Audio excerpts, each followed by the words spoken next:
What's up? Are we live?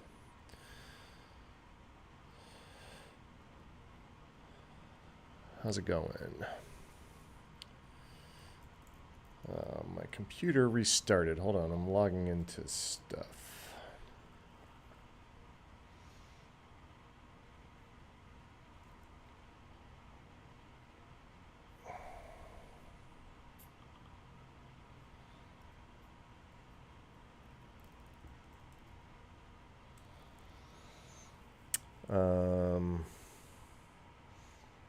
Sorry, one sec. If you're joining, I'm trying to... two-factor codes. Streamlabs is having me log into TikTok, so I think I'm just live on YouTube right now. Let me get live on TikTok. 9, 4... Oh, no, wait. Maybe I am live on TikTok. I cannot tell. All right. I think I'm good now. All right. What's up, everybody? Just getting started. Sorry for the rambling as I get going here. What did I just do? How did that just happen? All right, now let's try one more thing. Boom. Yeah. All right. Think we're good now. We're ready.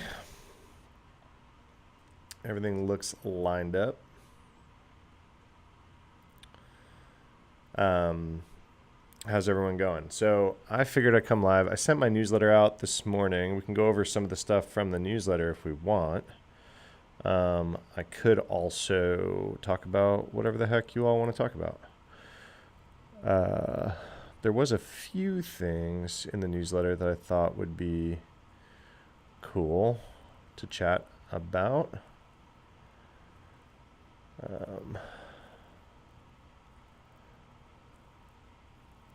Let's see, what were some of them? We talked about a bunch live yesterday, but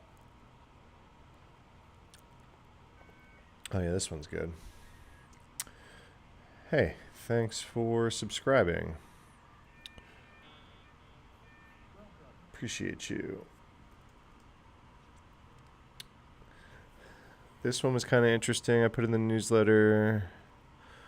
The whistleblower. I don't think there's anything more to talk about in there. We talked about Huntress a lot yesterday. Oh, this one was good. Hey, what's up, Brandon?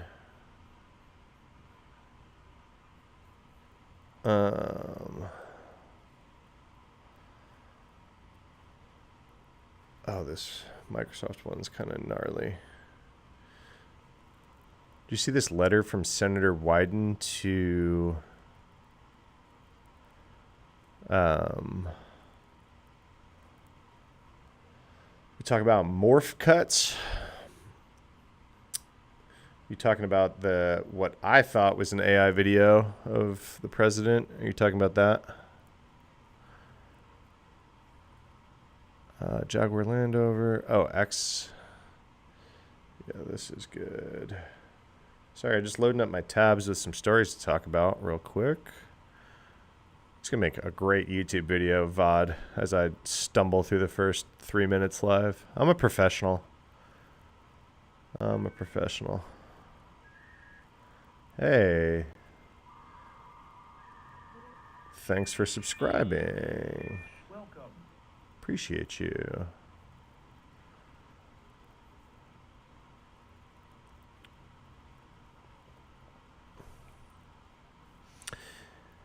We got Brandon Squared in YouTube.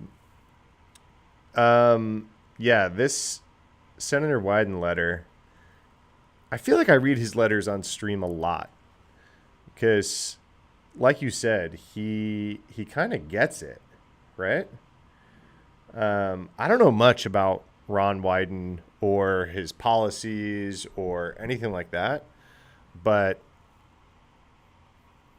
he kind of gets it, doesn't he? All right, once again, How annoying that I can't see both chats at the same time. So frustrating. Sorry, TikTok. I thought you would have been showing up in Streamlabs, but you weren't. Now I see all the TikTok chats. Can criminals buy zero-click and state-level spyware and malware, dark web, or black market? Of course. Who's the actual writer, the drafter of the letter? I mean, supposedly Ron Wyden, right? I mean, I'm sure his staff is in it. Taking my SSCP in 2 hours. Good luck. If I'm already in government software, what's the one thing I could do to transition to cybersecurity? Well, it's probably not one thing. But what do you mean you're in government software? Can you code? Try to focus on one part of cybersecurity to try to transition into. What websites do you read cybersecurity news? Have you heard of vulnerableu.com? Have you heard of the good word of vulnu.com?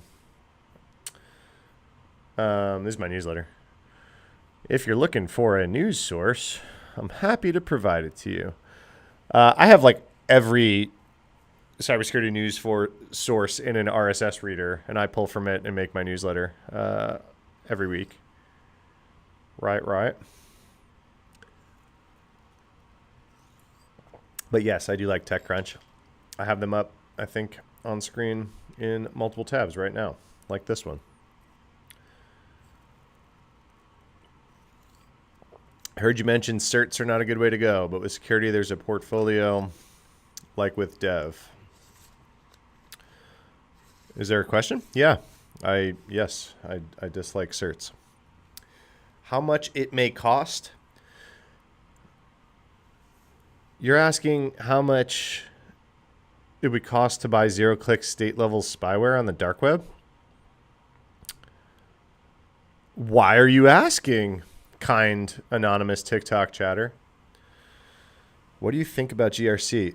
I've gotten that exact question phrased like that virtually every time I go live. I don't think by the same person, Marvin. What do you think about GRC is such an interesting question to have gotten like 4 times. What do you mean, what do I think about GRC? GRC is great. I like GRC being GRC because then I don't have to be GRC. And that's the best part about the GRC team, is that they get to do it and not me. Nice. How is it in your bio? Is it in your bio? Yes. vulnu.com is the newsletter. It is in my bio. Then I just sent that out this morning too, the one that I had up on screen. Boom. Here, look, I go through like the top news stories of the week. I usually go like 10 to 12 of the top news stories of the week. I send it out every Friday morning with my thoughts. So if you're into that, that's what I do. Asking for a friend, YouTube chat says. Asking for a friend on how much to buy a zero-click nation-state level spyware on the dark web. GRC Mafia. Hey, no hate to GRC Mafia. I am not, that's not the job for me, baby. I am allergic to paperwork. And that's pretty much what that is. I'm an InfoSec analyst, 2 years, thinking about getting my cybersecurity BS. My work is paying. If work's paying, man, take it slow. You know, don't kill yourself. Like taking a bunch of classes. Super, you know, don't go nuts and stress yourself out. But if work's paying, go nuts. Get that bachelor's. Can't hurt. What path in CS should I go considering AI adaptation? Yeah, I mean, I wouldn't let AI like really change your mind about what path to go, except for whatever path you go, figure out how AI is impacting that path. What do I do in cybersecurity? I've done a lot in cybersecurity. Now I run my own company. I do some fractional CISO work. Most recently, I was the head of software security for Reddit. So all code written at Reddit went through my team. Before that, I was head of vulnerability management at Bank of America. Before that, I was a CISO at a fintech company that got acquired by Goldman Sachs. I've done a lot. I used to be a pen tester. Is Elon making a TG alternative? What's TG? Telegram? No, I don't think like that's his stated goal. He's trying to make the everything app, right? He's trying to make WeChat. What certificate first to get cyber red teamer if you only had 2 years in IT college? Not a big cert advocate. Not a big cert advocate. I'd rather you go learn as much as you can in any way you can and spend that energy that you would spend on a test meeting other human beings. You know what's really funny? So I scroll TikTok live sometimes, and like this is not like a I don't care, right? Like this is not a thing. But man, some of these people that are like peddling courses or cert farmed type stuff have hundreds of people in their lives. And I get a lot of people in here asking me about certs. And then I give you like a harder answer, right? I say, hey, it's not that easy. If you get your Sec Plus, you're probably not going to like walk into a job interview like any easier, right? And like, that's like a harder answer, right? So just people just do not like that answer. What's wrong with certs? You're working on your Sec Plus? Nothing wrong with certs. Good luck on the Sec Plus. It's just not my recommended path that you go or spend your energy on. GRC Mafia, Josh, what's up? What if the cert was more hands-on? Guys, go do whatever cert you want. I'm just like, my overall statement is that it is not like the easy mode path that some people think it is. You having a cert on your resume isn't going to like make you getting a job interview like any like remarkably easier, except, and then people come in and, well, what about government work that requires certain certifications? Well, then obviously my advice is not applicable to jobs that require that certification. Sorry. I just don't like coming on here and talking about certs, and that's all anyone wants to talk about. What path do you recommend? Learn as much as you can about whatever topic in cybersecurity. How would you like to spend your day? Do you want to write code? You want to do cloud security? You want to do AppSec? You want to hack stuff? You want to write policies? You want to like do IAM stuff? Whatever it is, go deep down that rabbit hole. Become as much of an expert in that topic as you can with the wealth of free information that's on the internet. Prove that you know stuff about it somehow. Write some blogs, make some videos, do a little talk, and then spend all of the energy and money that you would spend getting certs going out in the real world and meeting as many humans as you possibly can. And shake hands, smooch babies, and your life will be better. I guarantee you, if you instead, we should do an experiment. We should find two relatively similar career path or like career type people.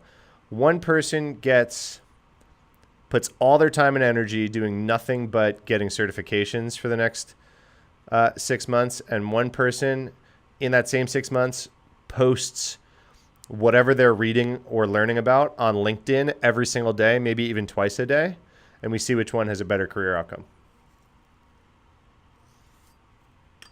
What up, Track It Pacer? The cybersecurity content creator who's not in cybersecurity at all. The content creator. What up, Track It Pacer? Track It Pacer, what's your experience with certifications? You're like a CCNA homie, right? I get asked a lot about certifications. Everyone go follow Track It Pacer, expert hacker, whatever. Good advice. Thank you. You would like this study to be done. Everyone go follow Track It Pacer. They do cooler, more important work than I do. And they're funny and make cool videos. CCNA helped you get in the door. Yeah, I agree. Pro certs for beginners. Yeah, I don't like disagree, especially for CCNA and like networking stuff. Just like, I don't know, man. I think I'm overcorrecting because I scroll TikToks and it's just like guys with their salary in a box followed by the list of certifications that they got, and they're peddling some bullshit about like whatever the fuck it is and like Sec Plus, and it's like, hey, no, I know a lot of people with a laundry list of certs that also can't get job interviews right now. Like it's not the magic you think it is. You do not do cooler and more important work than you. Well, I disagree. Nothing I've ever done is in space. Let's just say that. Grifter bootcamp salary shit. Yeah, I think I'm overcorrecting because that's like the majority of cybersecurity content on here. You love their stuff. Yeah. Hey, TrackPacer, you have fans in my YouTube chat. I don't think you guys can't see each other's chats, right? That's like a thing I have not solved yet. YouTube chat and TikTok chat. You're living in two different worlds, and I'm just talking into a microphone to both of you. Yeah, thank you for getting us off the cert convo. Someone give Asher a cookie. Appreciate you. Yeah, I made a couple of videos about the NPM thing. Did I cover it in my newsletter yesterday? I think I did, right? That's Apple Memory. Where's the NPM thing? Yeah, here. I covered in my newsletter. I made 2 shorts about it. I made 1 long about it. The gist in my newsletter is like, holy crap, did we dodge a bullet? This is like XZ Utils level of near catastrophic incident where we had an attacker that had access to put code that they wrote on thousands of machines and instead like walked away with like $46 in crypto. Insane near miss. Insane. Yeah, see, look, in chat. I need a job, A+, NEC+, Sec+, and CISA+, and I still don't have a job. I hear that more often than I ever hear, boy, this Sec+ got me everything I wanted. If you have all the certs like Pokemon, employers are like, so what do you do? Yeah, exactly. A few people I know weren't affected because they didn't update their NPM packages. Well, it sounds funny, Asher, but like, honestly, that's the move, right? Is to not pin to latest in package.json and be more meaningful about which version numbers you're using. And if like a version number, has a vuln in it, then yeah, you do it. Okay, yeah, you guys can't see each other. I don't know how. If anyone's like a Streamlabs whiz and wants to like help me out, I don't know how to like get you guys to see each other. It's really kind of annoying. Streamlabs multi-stream is kind of an issue. That's a soft skills issue. Yeah, I had to have that conversation with someone in chat yesterday. They were like, hey, I've had like 10 interviews and no offers. Or like 10, I've talked to 10 hiring managers and like none of them wanted me. And I was like, all right, hard question time. Like, what kind of vibes are you putting off? And it was like, hey, like no hate. Let's explore that, right? It probably has very little to do with your resume or what certs you have or whatever. If like you're talking to a bunch of hiring managers, either A, you're talking to the wrong hiring managers who don't have a role for someone like you that's at your stage or whatever it is. Or B, like, let's do some soul searching and explore, like, why that might be. Are you, whatever. About to start an internship as help desk. No certs, any pointers? Yeah, I mean, what I tell interns is make, hey, thanks for the follow. Is that a third Brandon in chat? I got Brandon B, Brandon W, and then Brandon J. What's up, all the Brandons in YouTube? What I tell people is like lean into everything the internship has to offer. So like whenever I've had interns or like worked with the intern program at my companies, there's usually budget for like all sorts of like enrichment. Some interns would show up and like put their head down and like work on a little project that they got assigned and then like go home. And like the good interns are like, holy crap, I just walked into a gold mine.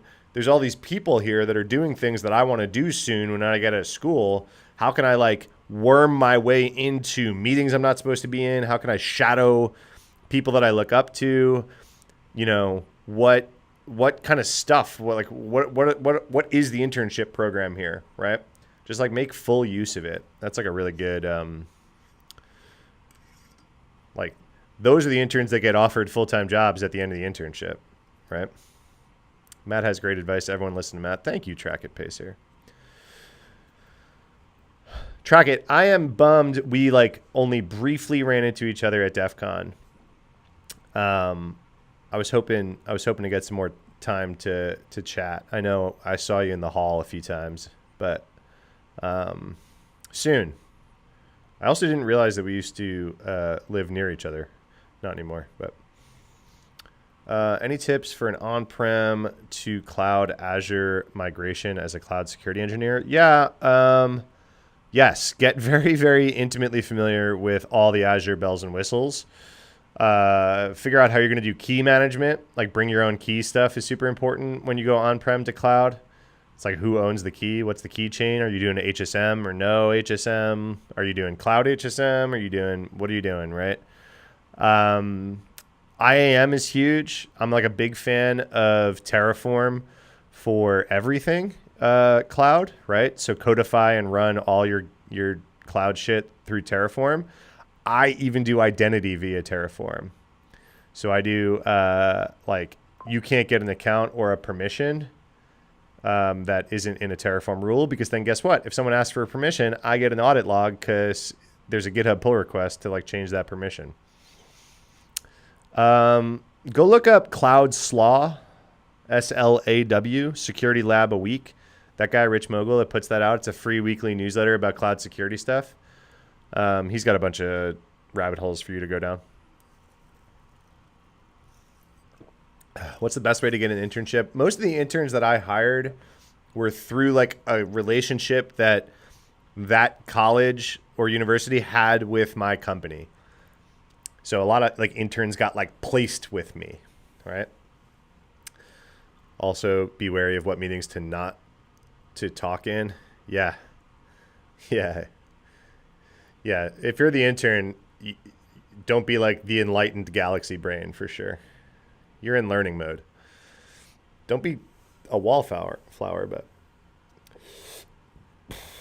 sorry, YouTube chat. I recently pivoted to cyber from IT. Just lots of demonstrated knowledge across many domains and relationships with folks in the cyber world. Exactly. I drink and watch sports outside of work, get some every time.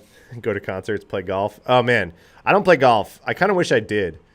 Golf is like a corporate life hack that I have not done. Interns that do stuff with people around the office are usually ones that get an offer. Exactly. Find like a good intern project to kind of sink your teeth in. I'm bummed too. So sorry. It's my fault. No, dude. Honestly, it was hard for me to walk around DEF CON and get like 5 feet without like getting pulled in a direction. It was funny. I was walking around with my friend, Gabby, and she has a very big Twitter presence. And then I've got, a fairly large like video presence. So it was super, super funny. We both kept getting like recognized, but the people that recognized either, like no one recognized both of us. It was super, super funny. I was like, wow, we should do content together because our audiences are literally circles, no Venn diagram. It was pretty funny, but yeah, it was also like, I mean, it was my 16th DEF CON or something like that. I think, was it your first or second, Track It? You didn't say you played golf well. Yeah. I like to say I'm a driving range golfer. It was your first DEF CON. That's so cool. Like I said, 16th. So old hat for me. It's a new venue every year. DEF CON's a different vibe every year because they keep changing the venue. But Black Hat's Black Hat's the same. I mean, it feels more RSA than ever now than like 10 years ago, but like it's always kind of had the same vibe. But DEF CON was great this year.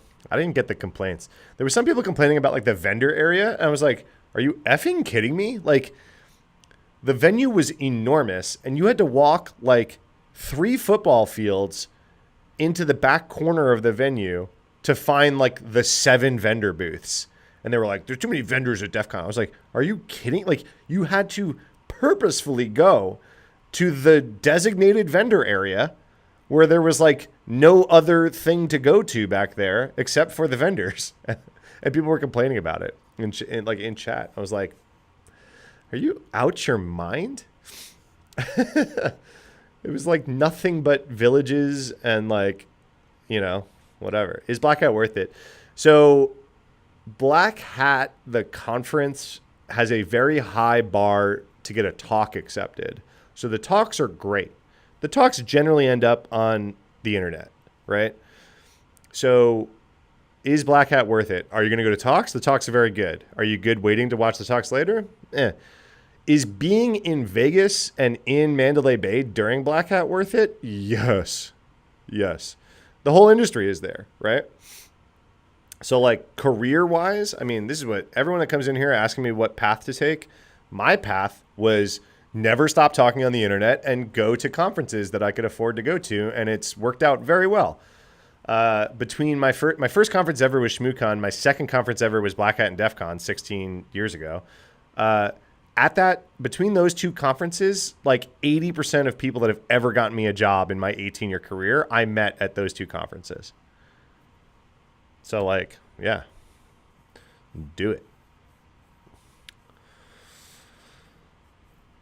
Why was WZA such a pain to set up? I don't know. A lot of more business oriented with a ton of vendors paying for every 5-star meal.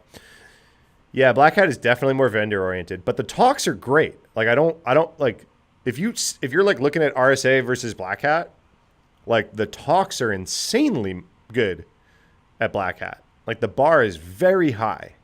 Like very, very high to like get a talk accepted at Black Hat. That's kind of the pinnacle, right? In my opinion.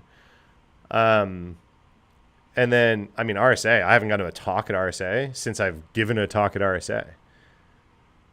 But yeah, the Black Hat is very, very vendor heavy now in the main area. But I don't know, that's kind of cool for me too. Like a lot of my sponsors are there. I know a lot of people that work at vendors.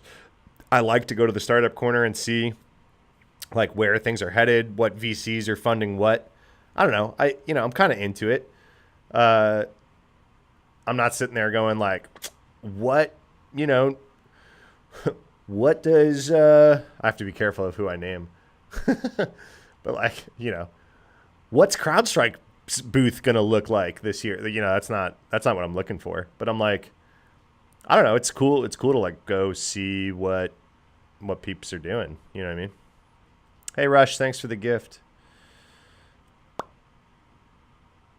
Is it worth it to switch to cybersecurity after years in telecom? That's a very personal question. What about DEF CON? Well, that's what I started talking about. DEF CON was so cool this year. And DEF CON's cool every year, but sometimes the vibes are a little bit worse because sometimes it's like very crowded.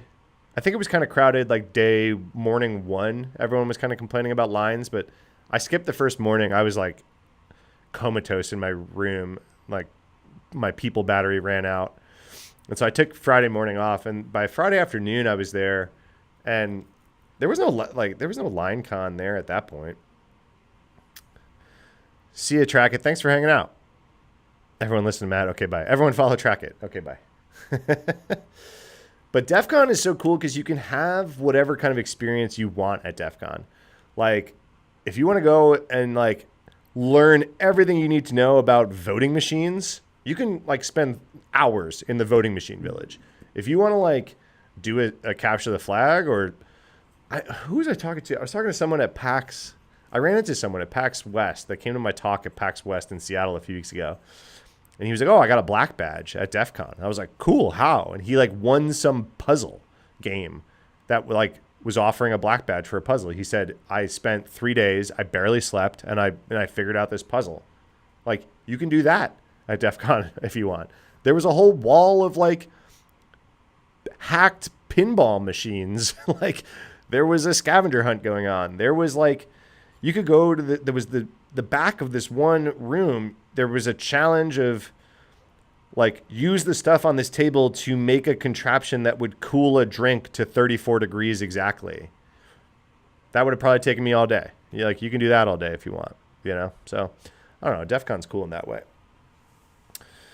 All right, who saw this X encrypted chat thing? And then all the actual encryption nerds came out and were like, yo, that's not how any of that works, right? So they come out. This is the marketing for X chat is like, meet the new chat now fully encrypted, right? And then you actually look at it and it's like, no, that's not how that works, right? So Signal stores their user's private key on their device, not on the servers. However, how and where exactly the private keys are stored on the X servers is also important, right? So the Matthews, who are both absolute experts on this, you got Matthew Garrett and Matthew Green. Is Matthew Green in here too? I think he was, right? Yeah, there he is. Matthew Garrett, Matthew Green, great names, good peeps. They're like, I look to them for crypto stuff, and it's just red flag after red flag, right? So the key storage is off. Let me read. What did I write in my newsletter? I kind of already forgot.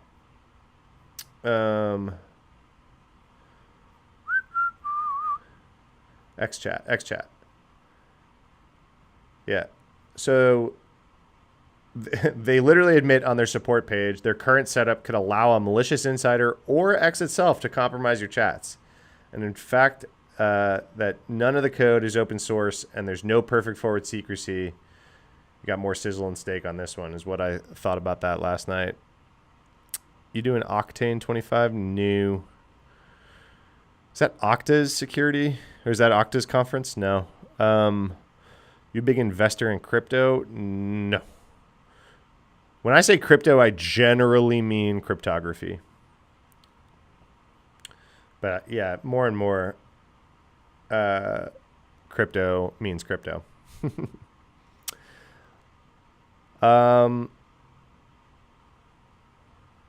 Who saw this though? The Ron Wyden letter. We started talking about it when I first got on live. So Wyden is one of the people in Congress that actually kind of understands. I don't know if he understands or if it's just kind of his bone that he picks, and like his staff is really smart on this, but he is all over cybersecurity stuff, right? So he's the one who wrote the letter to the Supreme Court a few weeks ago being like, your security is stupid, right?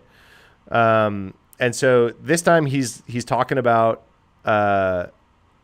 Microsoft. So this one quote in here, I got to bring up this one quote, and then we can kind of talk about this letter and what he's talking about. Jeez, this letter's long. Where's the quote? Right here. This is pretty brutal. Did you guys see this? So this is a sitting senator saying that Microsoft has become like an arsonist selling firefighting services to their victims. Just nuts, right? So he's basically getting at that, like, there's these vulnerabilities that keep being used in like massive ransomware attacks. And then like, so not only, are they letting these vulnerabilities sit out there, then they're selling some security services as kind of cleanup. I don't think it's that cut and dry. I don't think it's hard to like look at Microsoft and blame them for vulnerability. I'm not a big like blame people on vulnerabilities. Vulnerabilities happen, right? Like that's why the security industry exists. I think Microsoft has a very good security team and security organization. I think a ton of products they put out they've put out a ton of good security stuff and features. I think Microsoft is a world of different place than it was 15 years ago, right? Look at like Windows Defender nowadays versus whatever was going on earlier. Look at all the security features baked into Azure. But, I mean, he does kind of have a point worth talking about, right? So he says Microsoft makes Windows, most widely used operating system, de facto monopoly. Yeah, okay, we've been talking about that since I was literally a little kid, and Bill Gates used to be like the bad guy, right? Now Bill Gates is like big old charity dude, but man, he used to be the monopoly bad guy, right? In its default configuration, Microsoft Windows is incredibly vulnerable to ransomware infections. Because of dangerous software engineering decisions by Microsoft, which the company has largely hidden from its corporate and government customers, a single individual at a hospital or other organization clicking the wrong link can quickly result in an organization-wide ransomware infection. Microsoft has utterly failed to stop or even slow down the scourge of ransomware enabled by its dangerous software. The FTC's mission to protect Americans from deceptive and unfair business practices and promote fair competition obligates the agency to investigate Microsoft's negligence in a marketplace where its dominance has profound foundational influence on cybersecurity practices, to hold the company accountable for its shortcomings. Holy crapola. Wyden calls the FTC investigation of Microsoft for enabling Ascension. Yeah. He's complaining about curb arresting. Yep. And so his whole point is like, and this was like a Biden era thing too, that they were talking about. Biden had this thing. Did it go through? I forget. There was like this, was it an executive order, or I'm just pulling from memory now, and Biden feels like roughly an eternity ago because we live in, decades worth of news happen every week. But like his whole thing was like, he was going after companies who were charging more for security things that should just be table stakes, right? Which I completely understand. Speaking of Octane, someone asked about Octane 25. This is one of my bones to pick with Okta. It's like they're an identity provider. A lot of people think, I've got Okta, I'm good. People got to log in to get to this SaaS app. They got to go to Okta. Okta's got me covered, right? Well, you got to pay extra for all these freaking features in Okta to even do a security investigation properly. Like the default Okta mode doesn't give you a lot of the logs that you need, a lot of the security features that you would need that you think should be table stakes if you're running an identity provider. It's one of my bones to pick with Okta, right? That's kind of what Wyden is getting at with Microsoft, which is at a whole other level, right? So they're basically saying, hey, Microsoft out of the box can be owned 9 ways from Sunday by ransomware, and you're requiring your customers have a mature enough cybersecurity knowledge, practice, and budget to go stop or even slow ransomware spreading.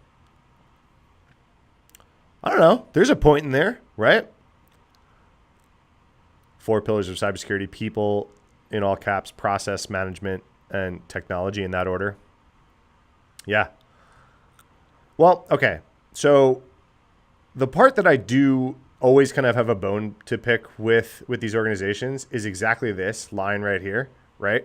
Which is like, we put so much effort in this industry into training people to spot phishing and to like not click the links. And I'm always of the position that if your entire, like if everything crumbles, if one of your employees clicks a bad link, you're wrong. The user isn't wrong. Like, we should expect users to click links. Links are meant to be clicked. Like, oh my God, someone emailed me a link and I clicked it and now everyone's mad at me. No, that's what we do all day. Like, we email and chat and text each other links to shit on the internet all day, right? I hate using Okta. Good Lord, absolutely worst program I've ever worked with. Tell me how you really feel. That's how most Okta people feel for sure.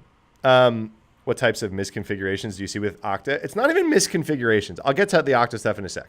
But like, yeah, just the thought that like one link click, and this was like a huge attitude when I got into cybersecurity.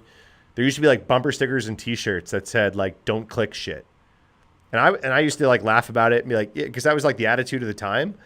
But like, you think about that, you're like, what do you mean? Links are meant to be clicked.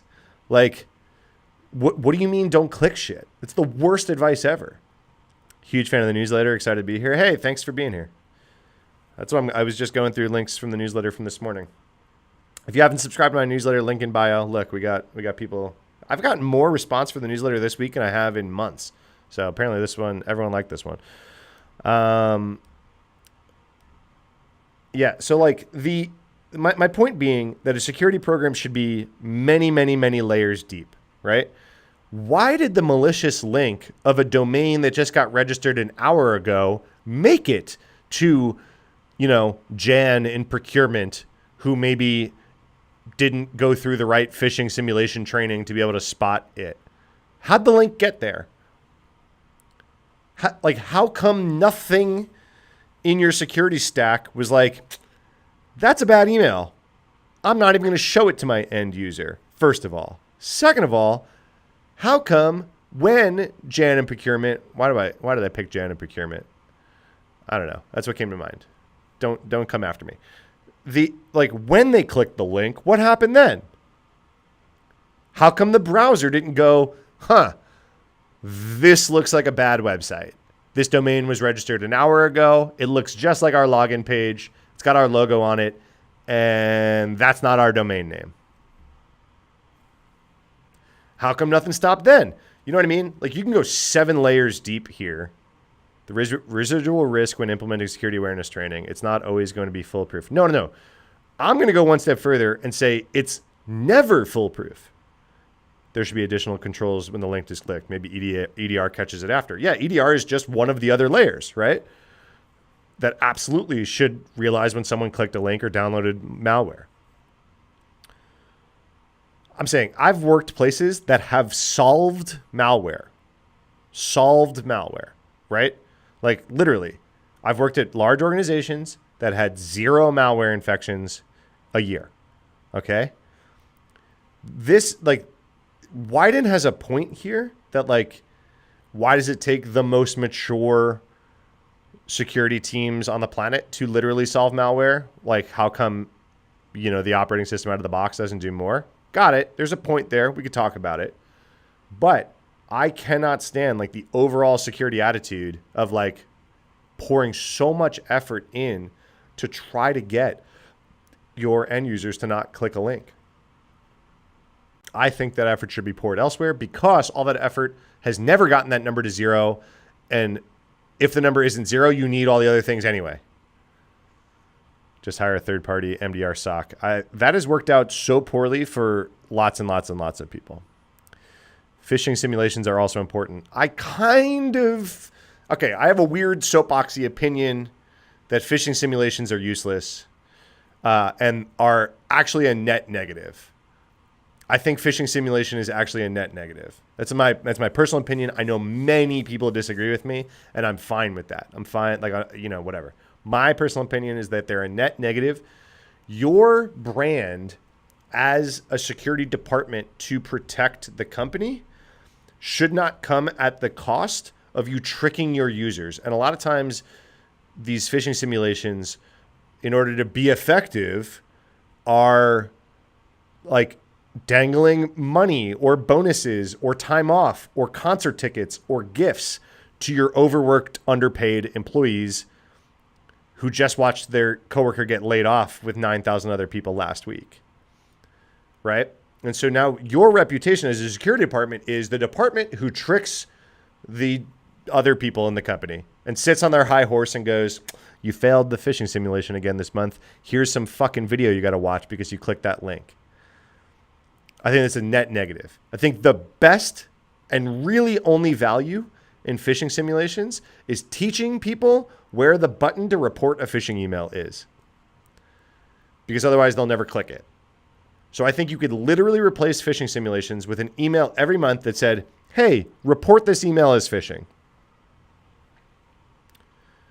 Hey, everyone, report this email as phishing. The button is right there, or it's right there. Are you using Gmail? It's right there. Are you using Okta? Are you using Outlook? It's right there. Hot take, soapbox. I think there's an entire industry of phishing simulations that I wish wouldn't exist. I don't think the data does not show that it actually gets people to stop to click less phishing emails. Our security awareness director clicked their own template. Exactly. Dude, there was a talk at Black Hat this year. The data just does not show that phishing simulation helps reduce phishing clicks. first of all. Second of all, a lot of phishing is via SMS and voice these days. I will not say smishing or phishing. Fuck, get fucked. That's just phishing. I agree because I've clicked the phishing emails and they were actually emails just misspelled. Yeah. What does the screen say? What screen? Can you guys not read the letter that I'm sharing on the screen? It's zoomed in. Oh, what am I? Oh, this is the letter from Wyden to Microsoft. I work in an industry that helps recovery when this all goes wrong. Yeah. Yeah. I've done plenty of incident response on phishing shit going wrong. Makes chat hard to read with the background. I am so sorry. We're just like sitting here chatting and I'm making chat hard to read. How about this? Does this help? Rookie streamer. How's this? When we're not reading the news, I'll switch to this one. How about that? So not every security department is going to have unlimited budget. It's going to be what's the biggest bang for our buck? Are we going to recover every risk? Probably not. Yeah, totally agree. I would literally rather. I personally would rather write the check for YubiKeys for everybody and deal with the customer support hit and the rollout hit than simulations. Now we lost the content letter. Yeah, I know. We weren't really reading the letter right now, so I just moved it. Who wrote that letter to Microsoft? Ron Wyden. Senator Ron Wyden.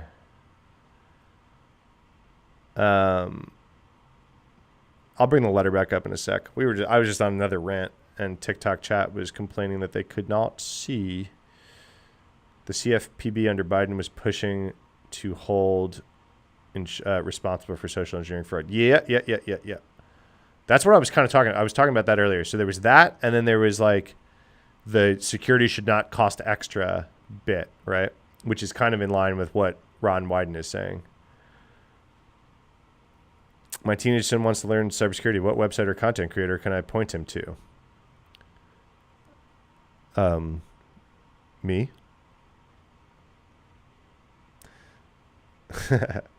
I like TCM for like beginner free training stuff. It's called The Cyber Mentor. He's got a bunch of like good free content. TCM Security, the cyber Mentor or something like that on LinkedIn specifically, and then YouTube stuff.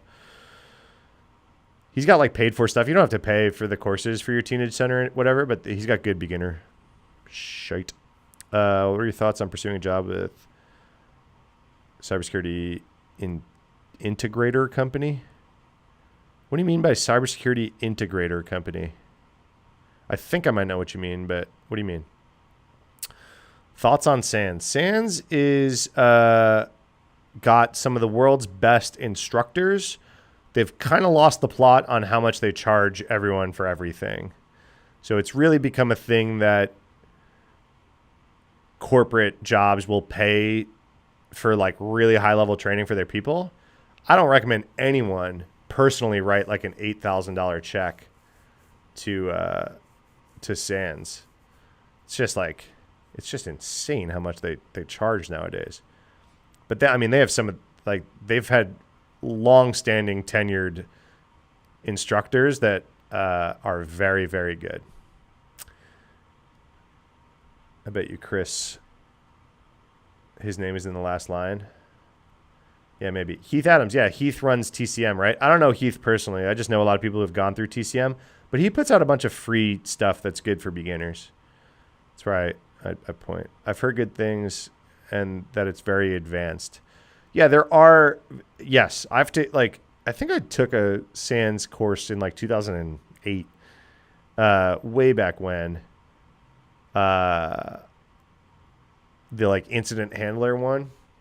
Yeah, it was super advanced. We were writing our own buffer overflows and shit. I mean, it was crazy.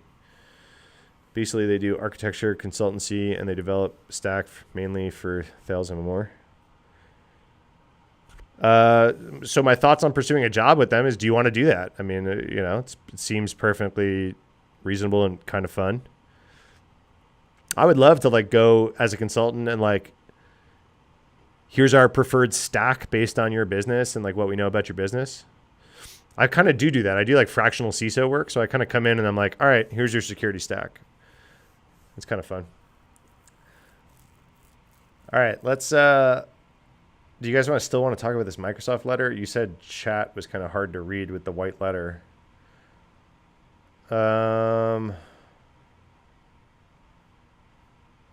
It's super long. Please contact Chris in my office. If you have any questions, please contact Chris in my office. I see it, Brandon. So, yeah. Like I said, I don't know anything about Ron Wyden and his policies, but he's the only senator I always talk about with cybersecurity stuff. So, kind of interesting. All right, I'm going to pull up another story. Yell at me if you guys can't read chat, but I wish dark reading had dark mode, so chat was better. So here's an interesting one, right? So CarPlay has a vulnerability that turns out most cars have a really hard time patching things over the air. So like April, you know, this, I actually know some of the people at Oligo, found this CarPlay vuln. It requires no user interaction nor authentication. It's medium because I think you need to be within range of the car. I don't think it's over the internet. They must gain, to exploit it, they must gain entry to CarPlay either via USB connector or over the internet. If they're within near enough distance and the vehicle's network password is simple enough to guess, then the job is easy. If not, or if for security reasons the car does not advertise its network to the public, they need a different route. The way around would be Bluetooth. Lucky for them, many cars use just work Bluetooth pairing, allowing any device to pair without restriction. It's like a one-way thing. So it seems like kind of easy to compromise with root level RCE, any conceivable consequences on the table, spying on drivers' locations, eavesdropping on their conversations. So the whole infotainment system, microphone, whatever, they can't control the car, but the whole infotainment system and like all the internet stuff from that. And like most cars are not patched to this because you'd have to like bring it in. Kind of nuts. From 2012 to 2016, he was the principal technologist at the American Civil Liberties Union. Chris? Cool. Awesome. Thank you, Wikipedia lookup. Does SANS allow interns to volunteer then get a free class? Not that I know of, but I don't know. That's why I'm interested. Sounds so much more fun than doing analyst work. Yeah, I'm not a big fan personally of doing analyst work. I'd rather be on the engineering side of the house. Have you already covered drift in the past week or so? Yeah, it's everywhere. Hold on. Did I cover it in my... Does my newsletter have dark mode? I don't know if Beehive does dark mode. Sorry if it's too bright. Yeah, what's the latest on drift that might be interesting? I covered something about, I talked a little bit about it last night. Oh, I think Jaguar Land Rover was the latest of it. But did you hear that Scattered Lapsus Hunters put like a note up on breach forums that they're hanging it up, that they're shutting the group down? They're going quietly into the night. I don't know if you guys heard that.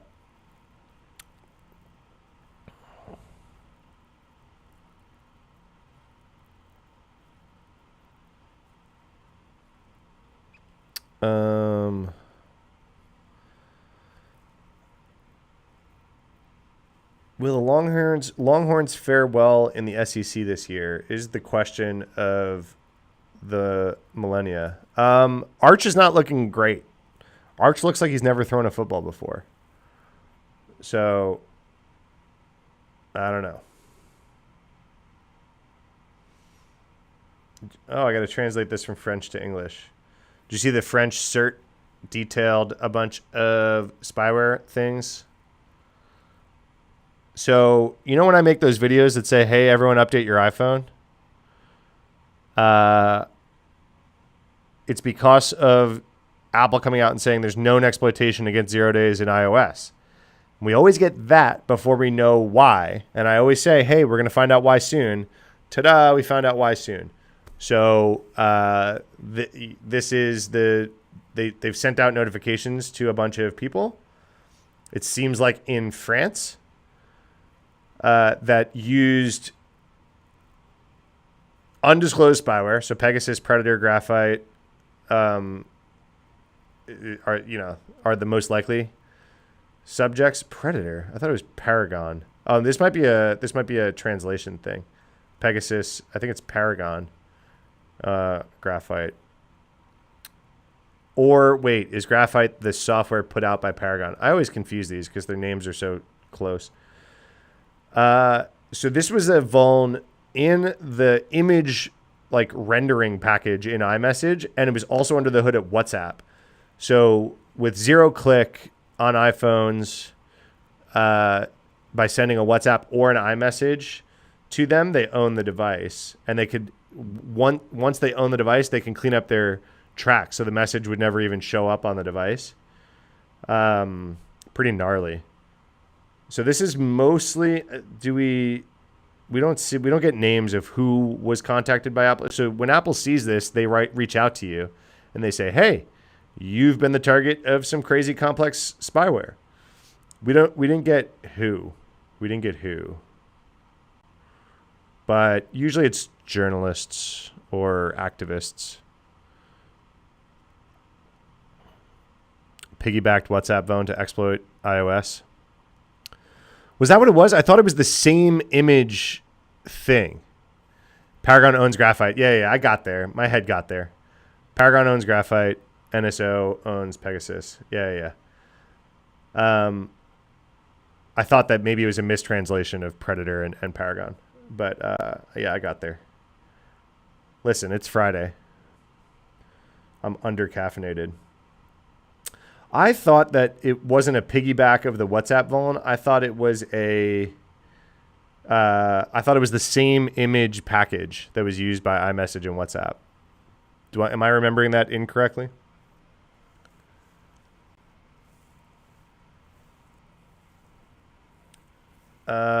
It was aware that Apple on September 3rd sent a new wave of notifications to customers whose Apple devices were hacked. Cybersecurity unit said it received a threat notification, meaning at least one of its devices linked to a customer's iCloud account had been targeted and would be potentially compromised. It's wild, man. I must have read the wrong article because I heard they abused a WhatsApp vuln and chain. No, it could have been through WhatsApp. It could have been, but I thought it was. Man, hold on. Now I want to know. Apple 0-day image something or other. Yeah. Here, look, this. This is what I was thinking of. Skill-based. Yeah, I'm on LinkedIn. Link in bio. You can find all my socials. So this is what I was thinking of. This image.io thing. This is the 0-day notification that came out in August 20th. So this has got to be the bug that just a few weeks after they push the patch, they send the notifications to everyone saying who was a target, right? So this image.io thing,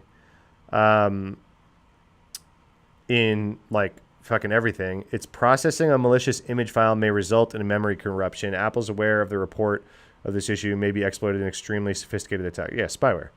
It's an out-of-bounds memory issue. I thought this image.io thing, again, I could be wrong. I thought this image.io thing was in both.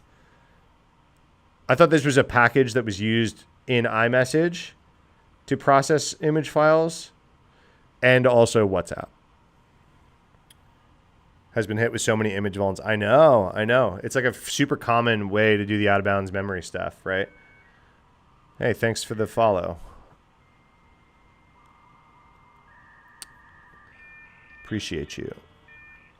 Welcome. And so, yeah, I thought that this was the WhatsApp vuln too. Hold on. So now I'm curious. WhatsApp 0-day. Ugh. Okay, so then this one was September 2nd. Oh, so we might be talking about two different waves of spyware stuff. Because this one's closer to the notification wave. Because this came out September 2nd. Their announcements to the hacked people that the French government's talking about was September 3rd. So WhatsApp 0-day exploited in attacking users. So I think we're both right. I think we're talking about two close in time waves of spyware. I love this. CVE, 55177, CVS score of 5.4 and was used in nation state level multi-million-dollar spyware. This is why CVSS sucks. Doesn't matter. I mean, I get that they're scoring based on complexity and it's like hyper complex to exploit, but it worked, obviously, right? We assess this vulnerability in combination with an OS level vulnerability on. Oh, wait. Maybe that's it. What's this? 43,300. Is that this one? Yeah. Yeah, we're right. We're right together. Skill-based bot. We're both right. What's best to use? Signal? Yeah, Signal's good. What do you think we should do? About what? Wait, bro, we found a vulnerability on a big site. They don't do bug bounties, sadly. What do you think we should do? That's on you. That's on you. If you want to, like, I'd of course say responsible disclosure is probably the way. And then give them, what is it? What's Google? You follow Google's guidelines. Google's disclosure guidelines are good. Because they'll tell you disclose, and then you can even quote it in your disclosure. Hey, we'll be following Google's guidelines here. 90 days post disclosure, we'll do public. Yeah, like Skillbase says. People were willing to pay over $20,000 for exploit. For $20,000 to commit a felony, you'd have to add a few extra zeros for and a passport out of, I don't know if you're in the US or not, but I wouldn't be effing around with selling it.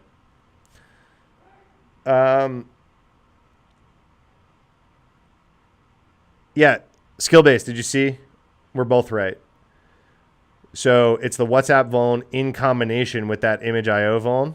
The CV, I just checked the CVE number. This is the image IO vuln. Exploited against specific targeted users. Apple patched this on August 20th. Out of bounds image IO. Oh, I didn't even have to go back to the other blog. I could have just read the next fucking sentence, Matt.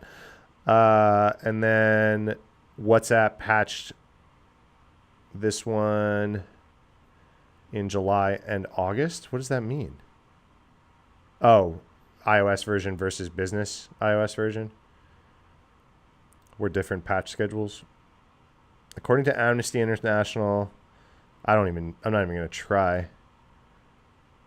The security defects were chained in zero-click attacks, part of a suspected spyware campaign. Yeah, but did you see what I talked about in my most recent video and in the newsletter this morning? This would stop it. Let's look at the chain. This is the new memory feature, the memory safety feature in Apple right now. I don't know if this is one of this. I don't know if these 6 things that they tested against, probably not, because this release was queued up. These are like 6 different spyware vulns that were used that they tried against this memory integrity enforcement thing, and none of them worked. So blocked by secure allocators, blocked by what's EMTE again? I'm not a memory security guy. It's like enhanced memory tagging or something. What's the second E? Gosh, acronym soup in my brain. I think it's enhanced memory tagging. And then blocked by secure allocators and EMTE. Yeah. Surviving the step is bad. But it needs to survive like all of the steps, right? You would need to see no green shields in order for them to work. $20,000 for $200,000 worth of jail time, lawsuits, and fees. Yeah, I saw. I'll hit you up on LinkedIn. Hey, thanks. Thanks for hanging out. 3,000 acronyms, no lie. Yep. Enhanced memory tagging extension. Thank you. I couldn't remember the extension part. I knew it was memory tagging because that's the thing. The memory tagging thing has been in graphene for a while, right? And that's why the graphene people are all spicy about Apple marketing, being like, look, we did this cool novel thing. But I think, listen, this is my smooth security brain gets lost somewhere a quarter of the way down this blog post into about memory security. Like, I know what an out of bounds, right is. I know what use after free. I understand these vulns, but like these protections are definitely lower level than I usually sit. I'm kind of an AppSec guy. But I think this MIE thing is different than, right? Like this memory integrity enforcement is different than just memory tagging, right? So like they've done something above and beyond what was in graphene, from what I understand. Send to connect. Funny enough, we have 10 connections. That's how LinkedIn works. Every time I pop on LinkedIn, I get network connections from people. It's like 400 people in common. It's like, what?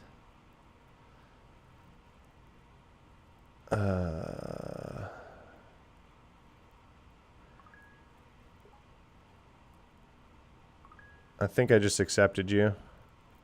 If you're the most recent invite. All right, guys, I've got about 5 more minutes before I've got to get going. What else do we want to chat about really quick? I had CarPlay. Oh, did you guys see this one? The Chinese hacker pretending to be a lawmaker during trade talks. Hold on. I got to get the archived site. I, of course, do not support this. Pay journalists. Do as I say, not as I do. Do you guys see this one?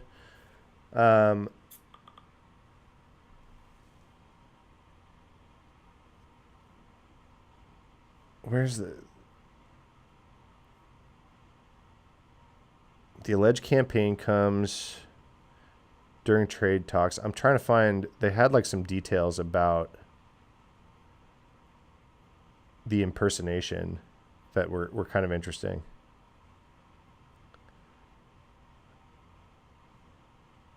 There was like an email during trade talks impersonating someone. Let me read my own. Chinese hackers, pretty ballsy, impersonating Representative John Molinar during Trump trade talks with China. They sent fake emails to the trade groups and law firms asking for input on sanctions legislation, complete with malware-laden attachments. It was like right before this trade meeting in Sweden, going back to APT 41, who, from my reading, is apparently not like the most sophisticated APT group. They kind of just throw stuff against the wall. They picked Molinar specifically because he hammers China in Congress, calling them an enemy rather than a partner. That's kind of nuts, right?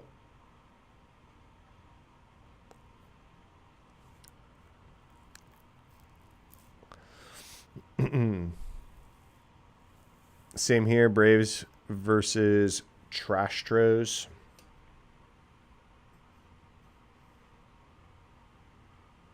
Oh, man. I hope Arch can throw a football this weekend. Oh, that's why you're leaving in 5? The game starts? Cool. Yeah, Arch Manning better learn to throw a football is what I'm getting at. All right, let's switch to get this.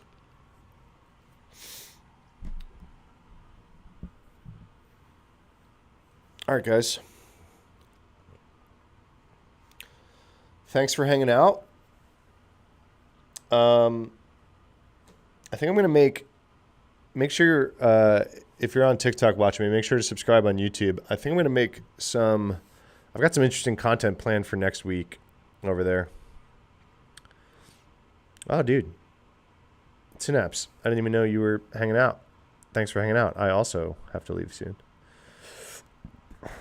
Good to see you, dude. Have fun at Sector. I'm assuming you're going. I've got some cool content planned on YouTube next week. Fine, you'll head to YouTube then. You too. Well, no, I mean, you're following me on Twitch. But on YouTube, I was going to potentially try to do a collab video with someone who knows this Apple memory stuff better than I do. Love the content, man. Thank you. Thanks, Maple Park. So I was going to maybe dive a little deeper into the Apple memory stuff. That'll get like 7 views because I'm going to lose all Gen Pop people immediately. And then one of the guys that hangs out in chat has been asking me to do a video about how to set up like a hardened web browser.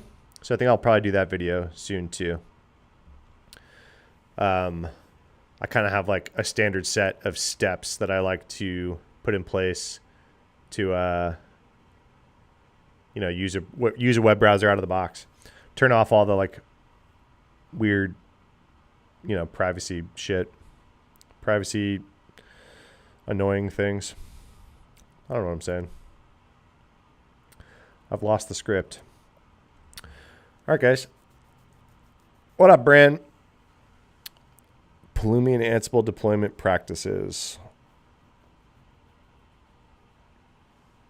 What you mean?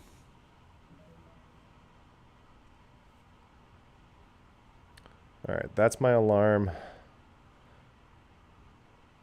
to go get the kid. Go pick up the kid. What you mean? Oh, that'd be a good video. Ansible deployment practices. Whew, that'd be pulling deep into my bag of tricks. I haven't touched Ansible in a while, but it's such a Swiss Army knife. It's so handy. See you, Maple. Be interesting. Compare what I do for the browser thing. Balancing safe. It still works as an art form. Yeah, Lee, that's like I followed, if you guys know R-Snake, Robert Hansen, he's a buddy of mine, hyper paranoid security guy. I used to roll with his like stack on Firefox, but the internet just doesn't look like the internet anymore, right? The internet then looks like it's just text, right? Like all the interesting parts stop working.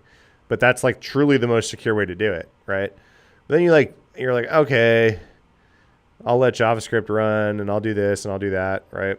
So I've got like my stack of, I think that this is good enough in Firefox situation for me.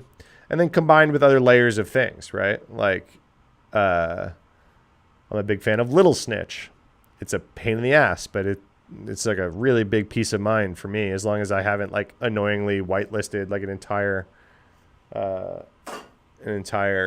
app because it got too noisy. Pulumi? No, I've heard of it, but I've never used it. What's it do again? Is it similar to Ansible? Guys, I got a deep tissue massage earlier because I hurt my back and I thought it would help. And I just like keep feeling myself and I'm like, I still got like lotion. Like, I still got like lotion all over me. I gotta take a shower when I get home. Degreasify myself. So we're in false fall in Texas right now. If you know, you know. It's like super nice out, but like, I'm going to get punched with a 95-degree day here soon.